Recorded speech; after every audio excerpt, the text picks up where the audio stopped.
In today's video, I'm going to show you exactly how to connect Spotify to Notion step by step. This is perfect if you want to embed your favorite playlists, albums, or podcasts directly inside your Notion workspace so you can listen while you work, study, or plan your day. This method works on desktop and is still valid going into 2026. If you find this helpful, don't forget to hit the like button and subscribe to the channel for more simple software tutorials like this. All right, let's jump right in. First, open Spotify in your browser or desktop app. You can use either, but I recommend the browser version since it makes copying links easier. Once Spotify is open, navigate to the playlist, album, or podcast that you want to add to Notion. This works for public playlists, your own playlists, and even Spotify-created playlists.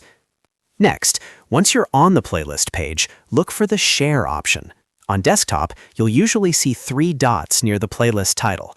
Click on those 3 dots, then hover over Share. From the Share menu, click on Copy Link to Playlist. This copies the Spotify link to your clipboard, which is exactly what we'll need for Notion. Now that the Spotify link is copied, open Notion in your browser or desktop app. Navigate to the page where you want to embed your Spotify playlist. This could be a dashboard, a daily planner, a study page, or even a dedicated music page inside your workspace. Once you're on the correct Notion page, click anywhere on the page to create a new block. On your keyboard, type /embed. As you type, Notion will show different block options. Click on the Embed option from the list. This tells Notion that you want to embed external content using a link. After clicking Embed, Notion will open a small pop-up asking for a link. This is where you'll paste the Spotify playlist link you copied earlier. Simply paste the link into the field, then click on Embed Link. Notion will now load the Spotify player directly inside your page. After a few seconds, you'll see the embedded playlist with play controls, track listings, and the Spotify branding.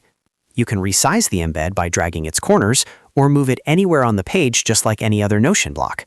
At this point, your Spotify playlist is fully connected to Notion. You can press play directly from Notion, skip tracks, and keep the music running while you work. Just keep in mind that you still need to be logged into Spotify for playback to work properly. If you want to embed a different playlist later, just repeat the same steps. Copy the Spotify link, go back to Notion, use /embed, paste the link, and you're good to go. This same method also works for albums, artists, and podcasts on Spotify. And that's it. You've successfully connected Spotify to Notion in just a few simple steps. If this video saved you time or helped you out, make sure to hit the like button, subscribe for more easy tutorials, and let me know in the comments what you'd like to learn next. Thanks for watching, and I'll see you in the next one.